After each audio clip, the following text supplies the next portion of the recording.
Erev Tov, bonsoir à toutes et à tous. Le thème donc, on va essayer de développer ensemble ce soir, je l'ai intitulé la reconnaissance. Alors pourquoi est-ce qu'on va ouvrir sur ce thème? On est donc dans une paracha dans laquelle il y a énormément de choses qui se passent. Il y a plein de thèmes. Et on est donc dans le moment dans lequel Yaakov est en train de revenir avec épouse et enfants. Et le texte de la Torah nous dit que arrive à sa rencontre son frère Esav, Ésaü. Arba Meoti Shimo, dit le texte, qu'il y a 400 cavaliers et 400 individus qui l'accompagnent. Donc évidemment, Yaakov est extrêmement inquiet sur ce qui risque de se passer, puisque rappelons-nous que son frère Esav avait en effet décidé de le tuer. Esav avait dit qu'il attendrait la mort de son père et puis après il va tuer son frère. Et donc là, Yaakov arrive, épouse, enfant, troupeau, camp, enfin voilà, et puis il y a Esav qui arrive, qui arrive avec toute une armée. Qu'est-ce qui se passe? Alors le texte nous dit que Vayira Yaakov me'od vayetzerlo, Yaakov a extrêmement peur. Rashi nous dit il a peur de tuer ou d'être tué. C'est intéressant de voir que Yaakov n'a pas envie de tuer, ne veut pas se retrouver dans une situation où il va tuer. Et puis après, il s'adresse au Créateur de l'univers et il commence à exprimer donc une prière. Puisque dit Rashi sur place, Yaakov va se préparer à trois choses. Doron, Tfila ou Milchama. Doron, ce sont des cadeaux corrupteurs. On va dire aujourd'hui c'est le jeu politique. Tfila, la prière. Milchama, c'est la guerre. Donc il se prépare à ces trois dimensions. Et la première, on la voit dans le texte, il envoie en effet toutes sortes de cadeaux en avance chez son frère pour apaiser son courroux et sa colère. Il se prépare à la guerre dans le sens où il met en place une stratégie dans laquelle même si un des camps est atteint, l'autre camp pourra prendre la fuite. Mais après, il va aussi prier. Et au moment où il va prier, il va dire la chose suivante. Katonti mikol achasadim mikol emet asher asita et avdecha ki b'maklei avarti et ayarden hazeh v'ata iti lishne machanot. Ce qui veut dire, Katonti, je me sens tout petit de tous les bienfaits et de toute la vérité que tu as fait à mon égard. Ki b'makli avarti et ayarden hazeh. Car littéralement, c'est avec un seul bâton, avec ce bâton que j'ai traversé ce Jourdain. Et maintenant, je me retrouve avec deux camps, c'est-à-dire des possessions, femmes, enfants, enfin voilà. Et donc, la Hatzile Ninam Yadachim Yadesav, sauve-moi de la main de mon frère, de la main d'Esav, car j'ai peur en effet qu'il ne frappe et qu'il ne détruise. C'est intéressant de voir que le début de la prière que Yaakov va adresser au Créateur de l'univers, eh bien, ce n'est pas une demande en premier lieu, mais c'est avant tout une parole de reconnaissance, dans laquelle il se sent tout petit de par tout ce qu'il a reçu, et il dit à voix haute, « B'makli avartiat ayardanazé ». Rappelons-nous que quand Yaakov a quitté ses parents, a quitté Isaac et Rebecca, il les quitte parce qu'il prend la fuite par rapport à son frère, et il part sans rien. Et c'est vrai que lorsqu'il est arrivé chez celui qui va devenir son beau-père par la suite, eh bien, il est vide, il n'a strictement rien, d'accord? Il n'a rien, il est démuni de tout, et au long de toutes ces années, non seulement il va pouvoir trouver les épouses avec lesquelles il va pouvoir donner naissance aux 12 tribus d'Israël, mais au-delà de ça, Vaifrotza Ishmeod, il va devenir extrêmement riche, il a véritablement des possessions en nombre. Et donc, Yaakov dit, mais est-ce qu'au fond, je n'ai pas déjà eu ici, à travers cela, la récompense de tout ce que j'ai pu faire comme action positive et qu'il ne me reste plus grand mérite pour assurer la suite de l'histoire? C'est très intéressant de voir qu'au fond, celui qui symbolise le peuple d'Israël, puisque Yaakov, son second nom, c'est Israël, il va l'acquérir par la suite, son nom de Israël, eh bien, Yaakov est là et prend la mesure de ce qu'il a reçu et se demande si véritablement il l'a mérité. Et à partir de là, il a cette humilité de voir que peut-être qu'au fond, je ne mérite pas tout ce que j'ai, ou alors, si je l'ai, c'est que mes mérites n'existent peut-être plus. Et là, il commence à prier, « Hatzile Nina, sauve-moi, s'il te plaît ». Et c'est la raison pour laquelle je voudrais m'arrêter sur donc, le début de cette prière, qui commence avant tout par une parole de reconnaissance vis-à-vis du Créateur de l'univers, dans laquelle eh bien, Yaakov est en train de dire quelque chose, que rien n'est normal. Rien n'est normal. Et qu'il faut voir tout comme étant un cadeau. Yaakov commence cette démarche de prière en installant d'abord l'idée suivante. Est-ce que je suis prêt et capable de voir en premier lieu ce que j'ai déjà et à partir de cela, ressentir profondément de la reconnaissance et ne pas voir dans la tête l'idée que j'ai des droits. Parce que lorsque vous pensez avoir des droits, alors ce que vous avez, vous l'avez parce que tout simplement vous pensez que vous y avez droit. Si j'y ai droit, alors pourquoi ressentir de la reconnaissance? Je ne parle même pas de l'exprimer, puisque c'est mon droit. On va, si vous le voulez bien, reprendre le point de départ de l'histoire de l'humanité. Au début de l'histoire de l'humanité, on va voir Adam et Ève avec cette confrontation à ce que l'on appelle le Nachash Akadmoni, c'est-à-dire le serpent primordial, c'est-à-dire celui qui va symboliser ce qui amène l'individu à ne pas prendre les directions qui sont les bonnes pour lui dans l'existence, qui l'amène à dévier et surtout à utiliser ses énergies dans des univers inappropriés. C'est ça le Nachash. Il est là et il nous demande tout simplement d'être dans un mouvement qui ne va pas dans la bonne direction. Mais le fait que l'on soit en mouvement nous rassure. Le problème, c'est que si on arrive dans une impasse, c'est un peu dommage. Mais généralement, quand on est dans l'impasse, c'est que la fin arrive. Et donc, le Nachash est là, il pousse Adam et Ève à consommer de l'ordre de la connaissance du bien et du mal, et ils vont consommer. Ève, Chava, va persuader donc Adam de consommer de cet arbre. Très bien.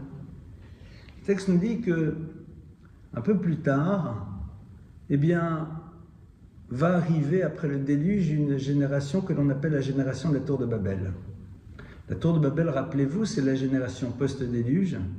C'est celle qui, en effet, va s'élever contre Dieu. Ils sont de ceux qui ont été sauvés par le déluge, du déluge, pardonnez-moi, mais ils vont se mettre dans une forme de face-à-face avec Dieu. D'accord? Comment c'est?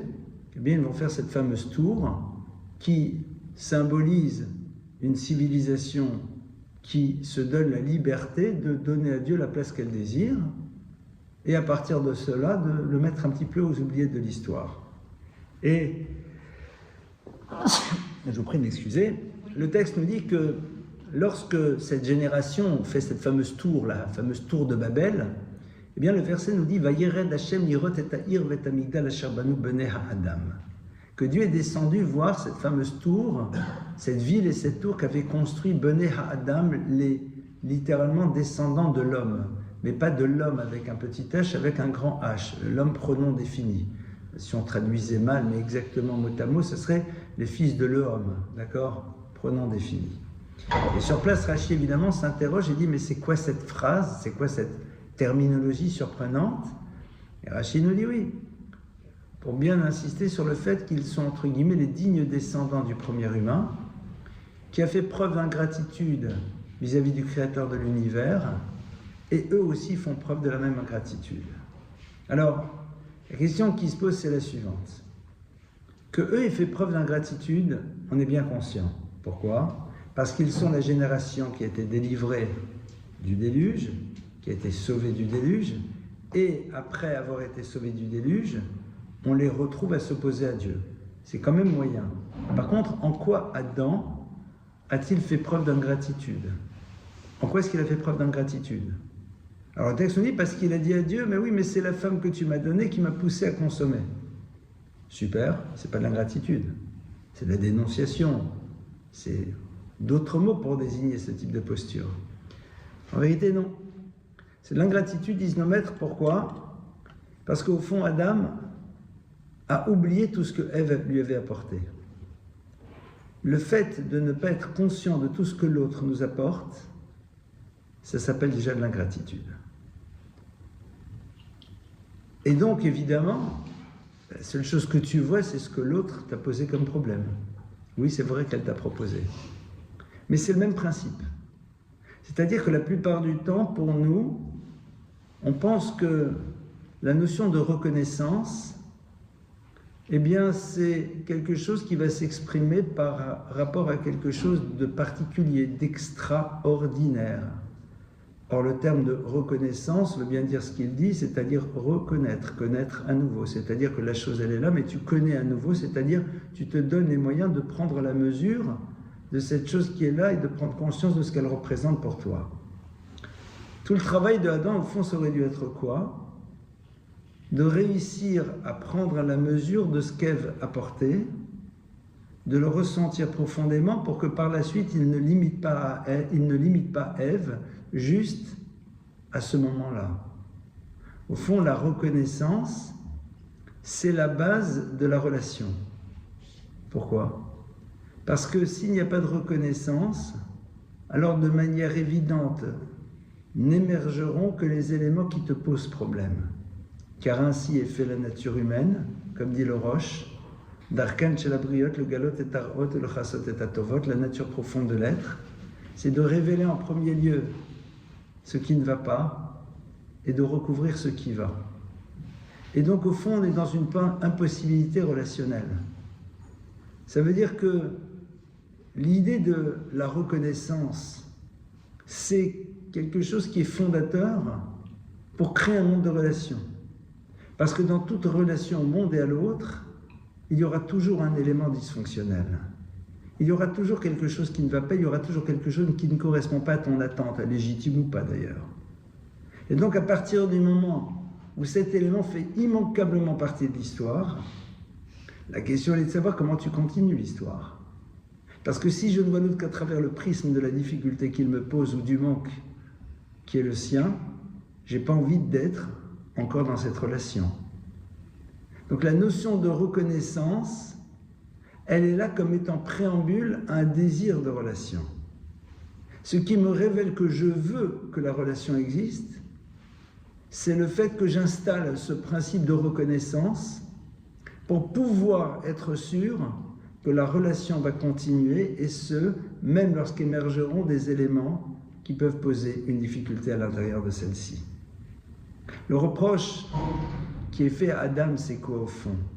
C'est que Adam, tu ne t'es pas donné les moyens de voir ce qu'elle est représentée réellement, Ève, et ce qu'elle t'a apporté. Et donc c'est la raison pour laquelle, dès le moment où dans l'histoire arrive cet événement, c'est cet événement qu'il a défini à tes yeux. Haïcha, au fond, c'est elle. Mais elle, ce n'est pas que cela. Mais on a l'impression qu'au fond, elle n'est devenue que cela. Et comme elle n'est devenue que cela, évidemment, à ce moment-là, on comprend pourquoi les choses deviennent difficiles. Ce travail-là, donc, c'est un choix. C'est-à-dire que la reconnaissance, c'est d'abord la question du désir de la relation. Si vous avez un désir de relation, alors vous installez le principe de reconnaissance comme préambule pour vous assurer de la continuité de celle-ci. Ce qui me révèle que je veux que cette relation existe, qu'elle avance dans le temps, qu'elle avance dans l'histoire. Qu'est-ce qui me le révèle? C'est le fait que je suis capable d'avoir de la reconnaissance par rapport à tout ce qui existe et qui va me nourrir. Et c'est pour cela que Yaakov, il arrive là, et il s'arrête, il dit, mais il est capable tout de suite de dire, mais je réalise au fond tous ces éléments qui font partie de mon histoire, tous ces éléments qui m'ont nourri, tous ces éléments qui m'ont apporté, toutes ces choses qui sont extraordinaires, qui font partie de mon histoire. Bemakli avarti. C'est-à-dire que Yaakov a mis comme principe qu'à un moment, rien n'est normal, tout est cadeau, et je dois être capable de prendre la mesure de ce bienfait extraordinaire qui m'a été donné, et m'interroger même, est-ce qu'au fond, l'avoir à nouveau serait normal ou pas? La reconnaissance, c'est pas dire merci à l'autre. Ça, c'est la politesse. La reconnaissance, c'est d'abord pour moi. C'est moi qui dois reconnaître, qui dois connaître à nouveau. C'est-à-dire, je dois me donner les moyens d'installer en moi la conscience claire de ce que l'autre m'apporte. Et cet autre, c'est l'autre dans sa dimension charnelle, mais c'est le créateur de l'univers. C'est tout ce qui est autour de moi. Et donc à partir de là, évidemment, ma relation au monde n'est plus du même principe. La grande erreur que l'on a l'habitude de faire malheureusement, c'est de limiter la reconnaissance à une règle de savoir-vivre. Mais si c'était ça, je ne vous donnerais pas un cours là-dessus. Il y a d'excellents livres qui vous apprennent les règles de savoir-vivre. Certains étaient publiés en Allemagne dans les années 30, ce qui ne les a pas empêchés de faire ce qu'ils ont pu faire. Le savoir-vivre n'est pas révélateur d'un être. C'est tout simplement une technique que l'on possède pour pouvoir être dans la continuité d'une relation, mais qui restera toujours en surface. Ça, c'est le savoir-vivre. J'ai envie de dire, même si la formule est un peu éculée, c'est plus le savoir-être pour nous. À partir de là, on va rentrer dans notre sujet. On va rentrer maintenant dans comment ça se construit la reconnaissance, comment on développe cette notion. Mais je répète à nouveau ce que j'ai posé. La reconnaissance, elle est d'abord pour moi. Elle est révélatrice du désir que j'ai d'être dans la continuité de la relation, parce que sachant de manière très pragmatique et très lucide que toute relation générera à un moment des éléments dysfonctionnels. C'est inhérent à notre dimension humaine.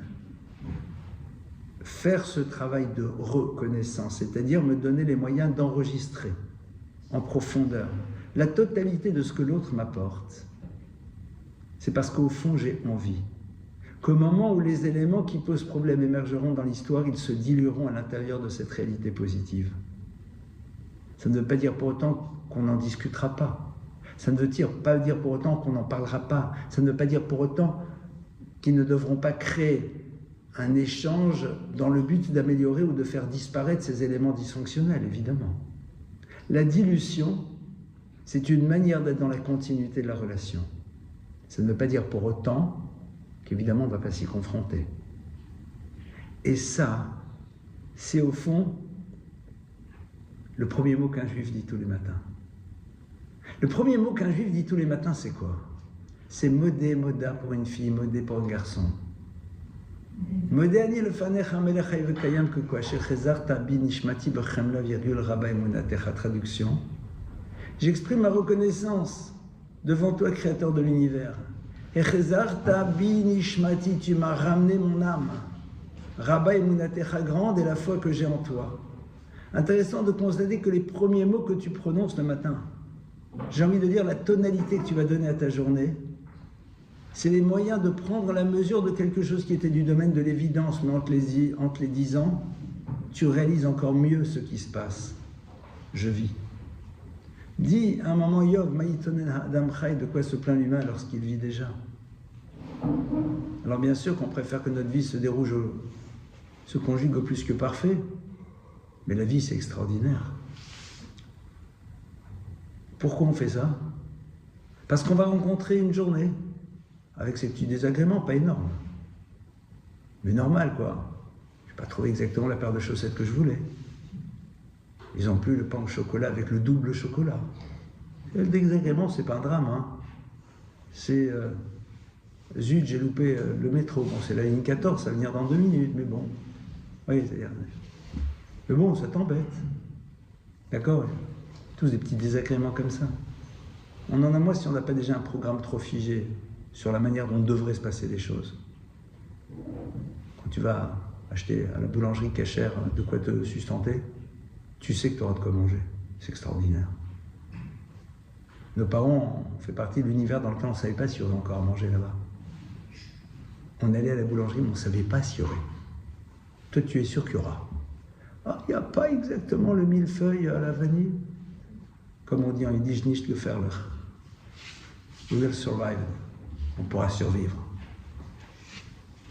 C'est intéressant. C'est extraordinaire. T'arrives, il y a de quoi manger.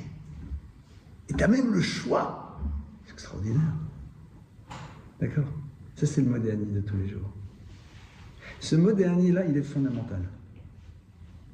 Parce que, d'abord, on vit de manière totalement différente, puisque ça nous permet après de remettre les choses à leur place. Ça nous permet par la suite de savoir comment la machine à laver ne marche pas, soit. Mais tu sais que le réparateur va venir. Il va venir. Quand, c'est pas toujours, mais venir, il viendra. C'est-à-dire que c'est la reconnaissance, elle te permet d'avoir ce regard sur une situation. Parce que tu es déjà nourri de toutes ces choses-là. Parce qu'elles ont créé un tapis émotionnel positif à l'intérieur de toi. Et quand ce tapis émotionnel positif, il est épais, il est dense, alors il peut recevoir sur lui des petits désagréments, mais quelque part ça ne fait pas mal. Ça va être donc le point de départ. Le point de départ, ça va être donc d'être capable de dire. Et de partir du principe qu'on est tout sauf un bébé. Parce que pour un bébé, tout est normal, pour un adulte, rien n'est normal. Passer de l'âge de l'enfance à l'âge de l'adulte, l'enfant considère que tout est normal, que tout lui est dû. Et la notion de reconnaissance n'existe pas parce que pour lui, l'idée que ça puisse ne pas exister ne rentre pas dans son monde des possibles. Parce que grâce à Dieu, et on le souhaite à tous les enfants du monde, il n'a jamais été confronté au fait que ce qui aurait dû être n'est pas. C'est un bonheur. Un enfant, c'est quelqu'un qui considère que tout est normal. Un adulte, c'est quelqu'un qui est capable de dire « mais rien n'est normal, tout est cadeau ». Que les choses sont extraordinaires. Et c'est vrai que certains restent enfants toute leur vie. Et ce n'est pas l'enfant de Saint-Ex avec son regard émerveillé sur le monde. Parce que celui-là, peut-être que justement, il sait faire preuve de reconnaissance. C'est l'enfant, pardonnez-moi l'expression, c'est le gosse, quoi. T'es encore un gosse. T'es encore resté un gosse. Parce que ne pas être capable d'être dans la reconnaissance, c'est considérer que tout est normal. Devenir adulte, c'est réaliser que non. Ça, c'est Yaakov Avinu. Katonti mikol achasadim mikol haemet. Bemakli avarti. Rien n'est normal. Mais Dieu t'a promis. Et alors, qui me dit que j'ai le mérite? Qui me dit que j'ai le mérite? Qu'est-ce que je sais?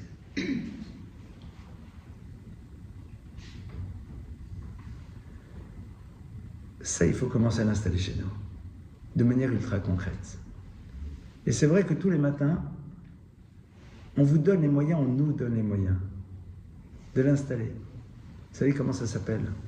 Ça s'appelle Birkot HaShachar, les bénédictions que l'on prononce tous les jours. Ouais. On a le droit de les prononcer même si on pense qu'on n'est pas encore un ultra-orthodoxe.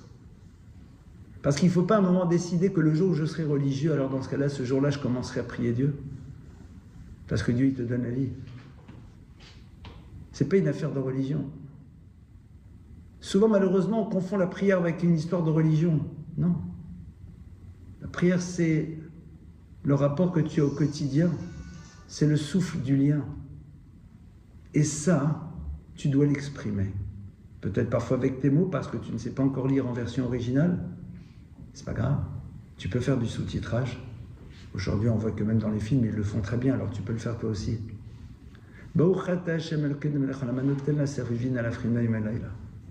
Qui a donné au coq la capacité de savoir distinguer entre le jour et la nuit. Alors pourquoi je réponds ça? Parce que d'abord, si le coq qui est capable de distinguer, c'est-à-dire que je l'ai entendu, mon audition fonctionne.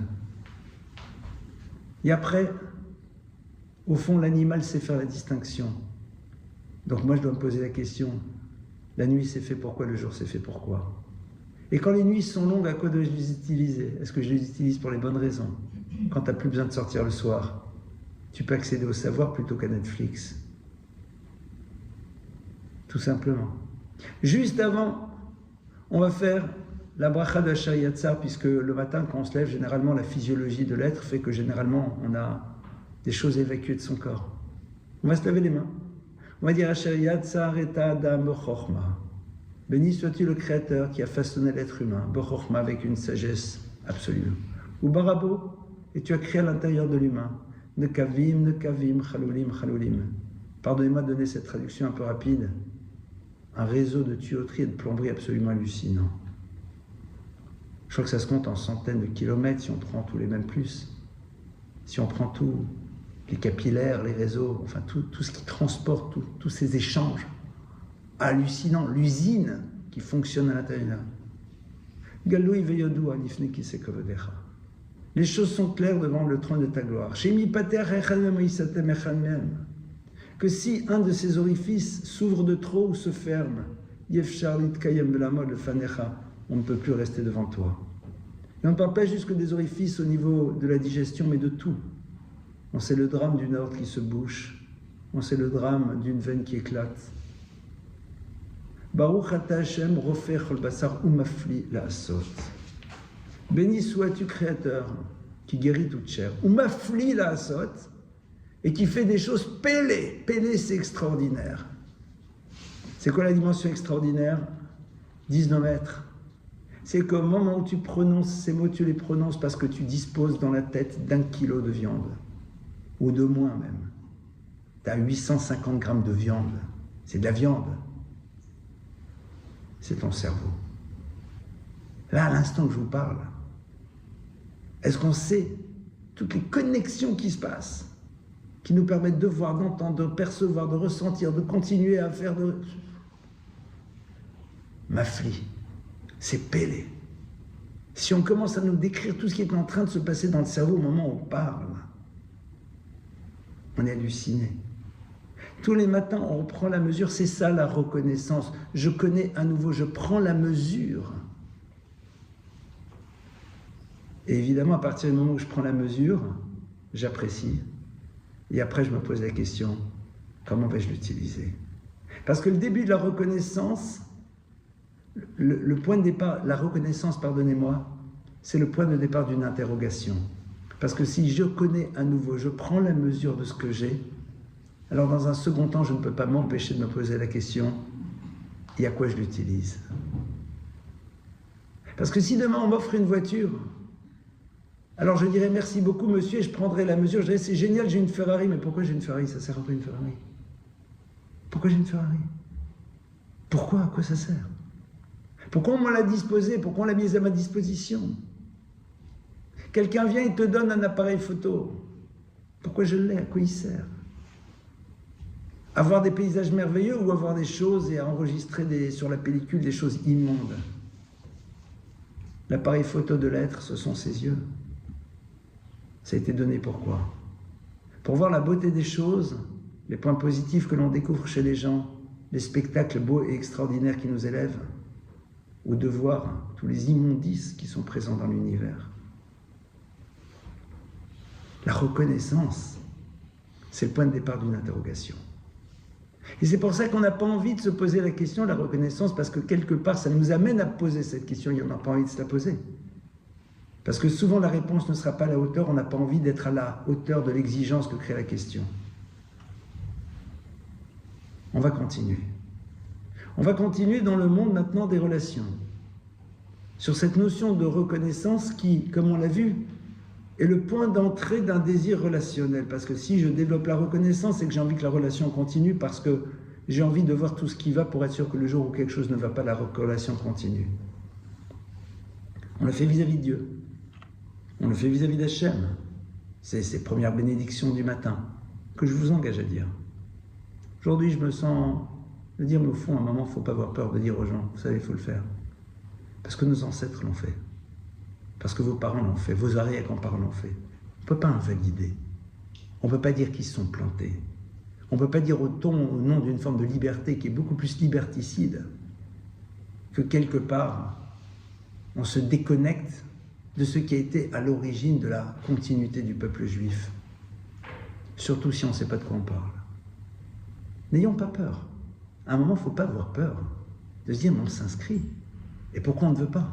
De quoi on a peur? De devenir plus vrai, de devenir plus connecté, de poser un autre regard sur les choses, ouais. De sortir un peu de nos zones de confort, et qui la plupart du temps ne sont que des lieux d'enfermement. C'est ça la question qui doit se poser. Après, il y a le monde des relations humaines. Et la notion de reconnaissance, elle est celle qui permet de développer la relation à l'autre. Parce que quand tu reconnais l'autre, quand tu le connais à nouveau, alors quelque part, tu lui donnes encore plus de place. Maintenant, on est dans un monde dans lequel très souvent, la notion de reconnaissance, on nous a appris à ne la voir que dans des choses dans lesquelles on voit qu'il y a volontairement de la part de l'autre un désir de nous apporter. Je vais vous poser une question. Et pardonnez-moi si je prends une situation qui peut-être touche certaines personnes dans leur réalité quotidienne, et je vous prie de m'excuser, parce que ça peut peut-être vous renvoyer à quelque chose qui n'est pas simple. Donc je vous prie de m'excuser, je ne connais pas vos histoires, Vous êtes à la maison, vous êtes seul. Le conjoint n'est pas là. Allez, on va être dans une dimension soft. C'est pas qu'il n'est pas là parce qu'il a quitté, il n'est pas là parce qu'il est en voyage. Et le boutchou, il est là, et il vous fait le 40 de fièvre classique. D'accord? Il est 1h du matin. Il y a un grand qui est à la maison, c'est le plus petit jeune. Donc les grands peuvent garder les plus petits. Mais la pharmacie garde, elle est quand même à un quart d'heure de voiture. Ben, tu prends ta voiture, tu descends et tu vas acheter ce qu'il faut, si tu ne l'as pas à la maison. Quelque part, si ton conjoint était là, même si c'est toi qui pars, ça aurait été plus simple. Parce que tu n'es pas dans l'anxiété de savoir comment les autres vont gérer les enfants. Et si en plus tu sais que généralement c'est lui qui dit « Allez, c'est bon, c'est à moi d'y aller », toi tu les as allaités, moi je peux quand même me lever pour aller chercher le truc, ce qui est normal. Quelque part, c'est pas désagréable. La reconnaissance, c'est ça. C'est-à-dire de voir quelque chose qui n'est pas tourné vers toi, qui n'est pas une volonté active de t'apporter, mais qui concrètement t'a apporté quelque chose, qu'on le veuille ou pas. On est dans un monde dans lequel on considère que l'on ne peut faire preuve de reconnaissance que dans la mesure où il y a une volonté active de l'autre de m'apporter. C'est complètement contraire à la vision de Torah des choses. D'où est-ce qu'on apprend ça? On apprend ça de la Torah. On apprend ça de la Torah avec l'histoire de Moshe Rabbeinu. Moïse, vous vous rappelez qu'il est sauvé des eaux. Et d'ailleurs, c'est son nom, Kimin Hamayim Meshiti, où il a été extrait de l'eau. Moshe Rabbeinu va être celui à qui Dieu va plus tard demander de sanctionner l'Égypte à travers les 10 plaies. Les fameuses 10 plaies dont il faut comprendre pourquoi il en faut 10, on aurait pu s'en suffire d'une, et si Dieu voulait vraiment les faire sortir, il peut faire mourir le pharaon, il y a 1001 manières. Donc c'est un sujet en tant que tel. Il y a marqué qu'en vérité, Moshe Rabbeinu il arrive, mais c'est pas lui qui va lever la main sur le Nil. Et non. Je sais pas comment c'est dans le film d'ailleurs, je l'ai jamais vu, Baruch Hashem. Parce que quand vous voyez le film, c'est terrible parce que quand vous pensez Moïse, vous voyez Charlton Heston. Alors que si vous n'avez pas vu, Moshe c'est toujours une image, c'est un concept. C'est un peu embêtant de donner à Moïse le visage, pardonnez-moi, d'un acteur de cinéma. Et donc, Moshe Rabbeinu, c'est pas lui. Qui va lever la main sur le fleuve? Aaron, son frère. Pourquoi c'est Aaron? Pourquoi c'est pas Moshe? C'est Dieu qui lui a dit. Moshe dit, mais je peux pas moi. Pourquoi? Parce que le Nil est celui qui m'a sauvé lorsque j'étais enfant. Et l'idée, elle est évidente et vous la connaissez. Mais le Nil n'a jamais désiré sauver Moïse. Le Nil n'a jamais rien fait de spécial pour Moïse. Vous auriez mis sur le Nil une petite barquette, une petite embarcation avec n'importe quel enfant égyptien, l'embarcation serait restée à flotter sur le Nil. Donc il n'y a, au niveau du Nil, ni une volonté, ni un effort, ni une dimension particulière vis-à-vis de Moïse. Plus que ça, l'eau du Nil qui a supporté le petit esquif sur lequel Moshe était posé, depuis 80 ans, elle est passée, cette eau. L'eau, elle coule sous les ponts et a fortiori dans le Nil. Pourquoi il ne lève pas la main? Surtout que le Nil, de toute façon, va être transformé en sang. Et Moshe Rabbeinu, il dit, je ne peux pas m'imaginer un moment avoir un acte négatif par rapport à quelque chose qui m'a apporté un moment. Cette chose n'a jamais eu l'intention d'apporter. Cet élément-là n'a pas de souvenir, cet élément-là n'a pas de ressenti, même si certains en parlent de la mémoire de l'eau. Mais néanmoins, je ne peux pas m'imaginer à un moment faire un acte négatif par rapport à quelque chose qui m'a apporté une dimension positive. C'est inimaginable. Je ne me pose pas la question d'intention. Je ne pose même pas la question de savoir si l'autre va percevoir ma reconnaissance ou pas. C'est quelque chose qui n'est pas possible par rapport à moi-même. Ça, c'est le travail qu'on doit essayer de faire. Le travail qu'on doit essayer de faire en premier lieu, c'est d'avoir une relation à ce qui nous a apporté, qui nous amène à minima à ne pas mépriser ce qui était le support de notre bien-être. C'est la base, au passage, du respect des parents. C'est la base. Mais en plus, ont eu une volonté, ils ont eu un désir, ils ont eu une intention. Alors, a fortiori, Pourquoi aujourd'hui il y a de tels problèmes dans les relations parents-enfants? C'est parce qu'en réalité, on est dans un monde dans lequel on ne dit pas modernité tous les jours. On est dans un monde dans lequel on dit que tout est normal. On est dans un monde dans lequel on considère que c'est mon droit, si c'est mon droit, c'est normal, si c'est normal, c'est mon droit, et puis on tourne en boucle. Et la Torah, elle te dit non. La Torah, elle te dit, Moshe Rabbeinu, c'est l'expression réelle de la reconnaissance, parce que justement, à partir du moment où un élément a été le support de mon bien-être, je ne peux pas m'imaginer, même en rêve, avoir une posture qui puisse être négative. Parce que je détruirai quelque chose en moi. L'enjeu, ce n'est pas l'autre. L'enjeu, c'est la destruction de cette sensibilité. C'est pour ça qu'on est tellement vigilant dans la Torah de ne pas détruire un objet qui a été le support de quelque chose de positif. La chaise, elle est vieille, tu la mets de côté. Tu la jettes, mais avec délicatesse. Tu ne la détruis pas n'importe comment. Parce qu'à un moment, sur cette chaise, tu t'es assis. Et donc, elle représente quelque chose pour toi. Mais la chaise n'a rien voulu faire. C'est du bois, mon frère. Mais si je m'habitue, vis-à-vis du bois, à ne pas prendre la mesure que j'ai reçu quelque chose, un jour, c'est celui qui est fait de chair et de sang qui sera pour moi à l'image du bois et de la chaise. Ne l'oublions jamais. À partir de là, on va essayer d'aller un tout petit peu plus loin. Comment est-ce qu'on développe cette notion donc de reconnaissance? Donc comme on l'a vu, la notion de reconnaissance, c'est reconnaître, connaître à nouveau. On a vu l'importance du modé Ali. On a vu l'importance de ces fameuses brachot du matin. On a vu l'importance de la reconnaissance comme étant l'élément qui nous permet d'être dans la continuité de la relation, et donc la nécessité que l'on a de dire les choses pour les inscrire en profondeur à l'intérieur de nous, et ne pas se retrouver comme Adam, au moment où Dieu lui dit « mais qu'est-ce qui s'est passé ?» Et pour Adam, Ève, ce n'est que ça et rien d'autre. C'est terrible. Et d'ailleurs, on le voit aujourd'hui. Combien de personnes dans le monde du travail à un moment, eh bien, se retrouvent mises sur le côté parce qu'un élément pose problème et que tout le reste était complètement oublié. Que tout le reste n'est plus présent dans le souvenir et dans la mémoire. C'est quelque chose qui, quelque part, est bouleversant. La Torah va nous ouvrir encore à cette notion de reconnaissance dans énormément de domaines. Mais pourquoi elle insiste tellement?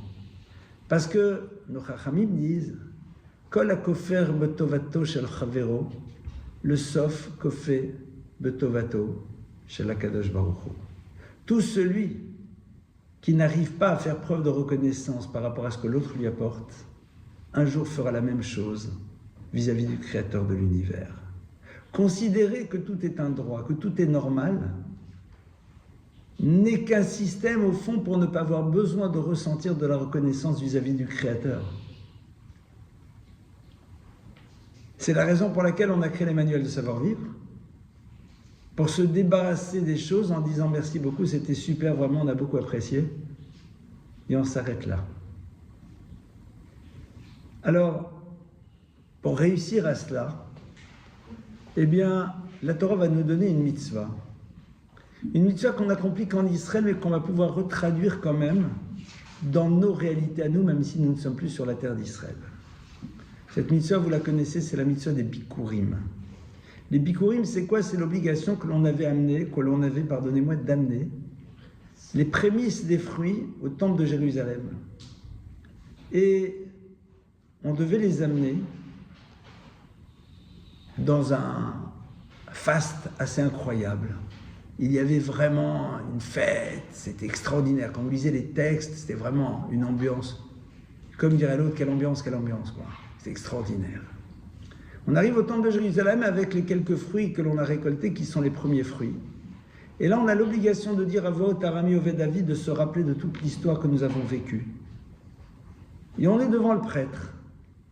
Et devant le prêtre, vous avez ce juif qui est là avec son beau panier, ses fruits posés délicatement dessus, il lui dit « L'Araméen a voulu perdre mon père. Puis nous sommes partis en Égypte. Et l'Égypte a voulu nous détruire. Et maintenant me voici en terre d'Israël et j'amène ses fruits. On n'a pas besoin a priori de le raconter pour le prêtre qui connaît l'histoire comme vous et moi. On la connaît l'histoire. Pourquoi il faut la dire? Et le texte nous dit, Veigad et à ce moment-là tu devras la dire. Et dit la Gemara, ça veut dire que tu dois la dire, tu dois le dire à voix haute. Pas pour lui, mais pour toi. C'est-à-dire que tu dois t'entendre dire qu'en vérité, ton histoire, elle est singulière et que si tu es là, c'est extraordinaire. Reprendre la mesure de la saga du peuple juif et de notre saga à nous individuelle. Si on réfléchit, si vous repartez vers vos grands-parents, vos arrière-grands-parents, mais notre présence ici ce soir, c'est un miracle. C'est un miracle. On a tous, chacun dans notre histoire, surtout nous, le peuple juif, des événements totalement improbables qui se sont passés, qui nous ont permis d'être là. Moi, en tant que juif ashkénaze, avec des parents qui ont vécu la Shoah des deux côtés, et mon épouse aussi, pour moi, c'est même pas la question, c'est l'évidence absolue. Parce que ça s'est chaque fois joué à rien, à rien, à rien, de partout, à rien. Un aurait dit oui, alors qu'il fallait dire non. Un aurait dit non. Il aurait été là 30 secondes.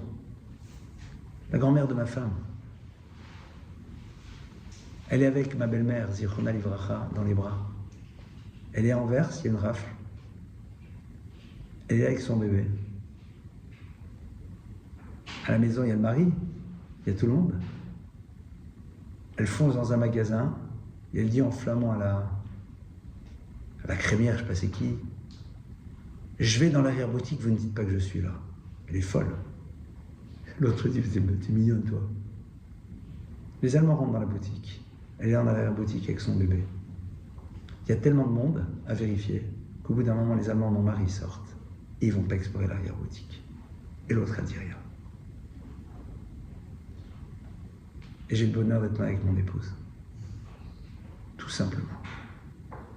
Et sa grand-mère n'a plus jamais revu son mari. Et ça, c'est le point de départ de l'histoire. Et l'histoire, elle continue. Avec des trucs de fou. La notion de reconnaissance, c'est connaître ton histoire. Reconnais. Va pas vers le merci, c'est trop simple. Prends la mesure. Et à partir de là, évidemment, tu t'interroges. Et à partir de là, véritablement, tu te poses la question de la place que tu dois occuper dans le monde. Et à partir de là, tu fais vraiment vivre ton histoire. Tu la construis, tu la mets en place, tu l'élabores. Et après, dans le monde des relations humaines, tu vas développer après la reconnaissance dans cette dimension nouvelle. Qui est quoi? Qui est comment faire pour faire perdurer un monde de relations. Mais comme vous voyez, ça se situe à deux niveaux, ne l'oublions jamais. À deux niveaux. Yaakov Avinu katonti mikol hachasidim ou mikol haemet. Mais Bemakli, j'arrive avec un bâton, tout aurait pu s'arrêter. Extraordinaire. Et après, merci sur la totalité de tout ce que j'ai, de tout ce qui est là et de tout ce qui va autour. Maintenant, dans le monde des relations humaines, comment est-ce qu'on développe cette notion de reconnaissance? Dans l'expression de celle-ci. Sur le même principe.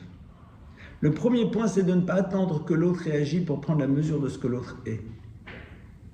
C'est-à-dire, n'attends pas, mais observe, découvre. Vous savez comment on le fait très facilement quand on a le bonheur d'être parent? Observe ton enfant, observe ton bébé.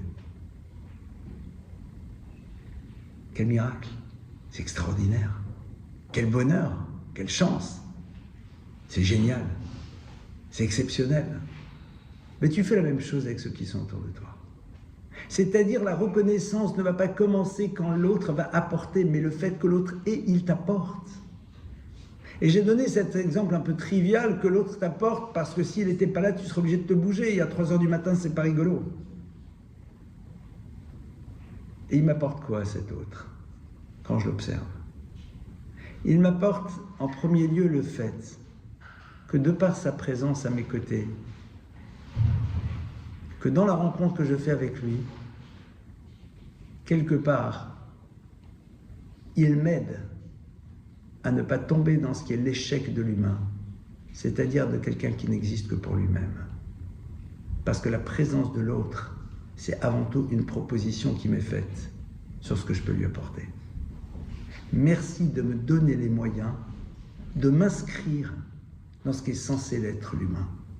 Parce que ta présence, elle crée chez moi une exigence. Et ça commence même avec le bébé. Parce que sans rentrer dans l'univers des neurosciences, parce que la Torah n'avait pas besoin des neurosciences pour nous le dire, parce que ton bébé, si tu lui souris, si tu as une attitude et une posture positive, tu lui apportes. Et donc, quelque part, il t'oblige à faire un effort d'être dans une meilleure version de toi-même. Il t'apporte cette obligation de grandir à travers l'exigence qu'il crée de par sa présence. Ça, c'est dans une vie dans laquelle on pense qu'on est là pour grandir. La première chose que tu m'apportes, c'est ta présence crée chez moi une obligation. Mais cette obligation va créer chez moi une dimension nouvelle qui ne serait peut-être jamais arrivée. Dans le monde des dictatures, la présence de l'autre ne crée chez moi aucune forme d'obligation parce que cet autre ne représente rien. Parce que cet autre doit m'accepter dans ma réalité, point barre. Et de toute façon, s'il ne m'accepte pas, ça ne changera rien à ma vie parce que de toute façon, il n'a pas le choix. On peut être dans une dictature familiale. Quand on considère que la présence de l'autre ne crée chez moi aucune forme d'obligation parce qu'il m'est soumis, il est dépendant. Eh oui. Parce que la dépendance que l'autre a, que ce soit de l'enfant, que ce soit du conjoint quand c'est économique, fait que je pense que de toute façon, je n'ai aucune obligation de grandir vu que de toute façon, il dépend de moi. Ça, c'est un choix de vie. Ça, c'est un choix de regard. C'est comme ça que la Torah, elle vous demande de penser la vie. Évidemment, c'est une vie différente qui s'offre à nous. Parce que tu vas ressentir du bonheur d'avoir été confronté à quelque chose, à quelqu'un qui te permet enfin de devenir ce que l'on attend de toi. Enfin, tu vas pouvoir devenir un être humain digne de ce nom. De par ta présence. Vous imaginez un peu? Quel cadeau l'autre te fait. Tu dois lui dire merci d'être là. Parce qu'il t'oblige à assumer ce que tu dois être. Et ça, quand on l'a compris, alors je vous garantis que la vie, c'est plus la même. Vous ne vivez plus la vie de la même manière. Parce que même la difficulté que l'autre te créera, elle sera le support d'une nécessité de grandir et à terme, tu auras de la reconnaissance. Bien sûr, si la difficulté, c'est une volonté de te faire du mal, c'est pas simple. Mais si la difficulté est liée à ce que l'autre est, un caractère, un modèle de fonctionnement, non pas un désir d'être dysfonctionnel, mais parfois une forme de dysfonctionnalité, mais quelque part, elle t'oblige à grandir. Cet enfant qui prend du temps pour manger, qui t'oblige à devenir plus grand à travers un travail sur ta patience. Cette personne qui ne te comprend pas immédiatement et qui t'oblige à faire un travail sur la reformulation et le fait que tu réalises que les gens ne comprennent pas les choses toujours de la même manière. Ce qui est un cadeau pour le reste de la vie. Si on réfléchit. Et donc à partir de cela, tu vas ressentir. Et dans un second temps, tu exprimeras. Merci de m'avoir permis de grandir à travers ta présence et l'exigence qu'elle crée dans ma vie. Merci de m'avoir permis d'être différent, de par le fait que je n'aie pas le choix, si ce n'est d'évoluer dans un certain domaine.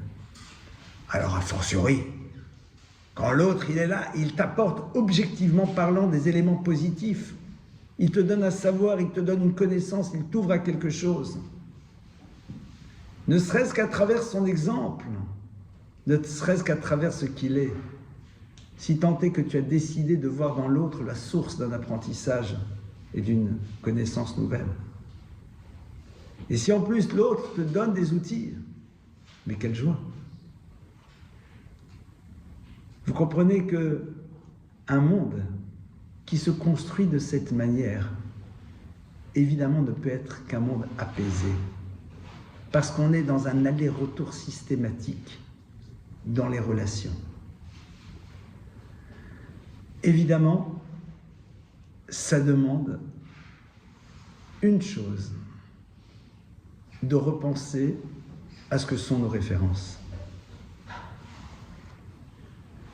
La reconnaissance vis-à-vis du Créateur, elle est d'abord par le fait que l'on vit.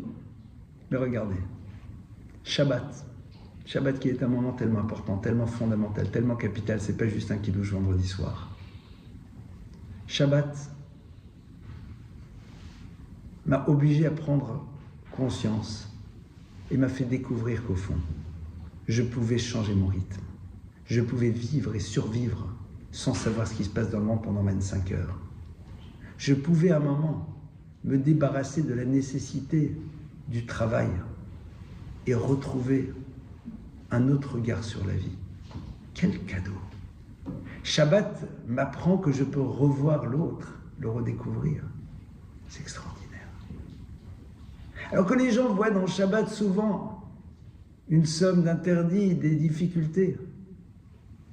Mais à partir du moment où tu les vois, tu découvres quelque chose d'extraordinaire que tu ne connaissais pas avant. J'ai vécu récemment une expérience de Shabbat avec des gens qui, pour la première fois, mettaient de côté leur téléphone. Ils sont sortis de là. Ils disaient, mais c'est incroyable. J'avais envie de leur dire, vous avez vu le cadeau que vous a fait Shabbat. Il vous a permis de découvrir une dimension que vous ignorez de vous-même. Qu'au fond, vous êtes capable. Vous êtes capable. C'est extraordinaire. En dehors de tous les bienfaits, par ailleurs. Il t'a fait prendre conscience de la capacité qui était la tienne, mais c'est génial. Voilà quelques points. Il est intéressant de voir que justement quand Yaakov a la rencontre de Esav, au fond, les premiers mots qu'il dit, c'est Katonti.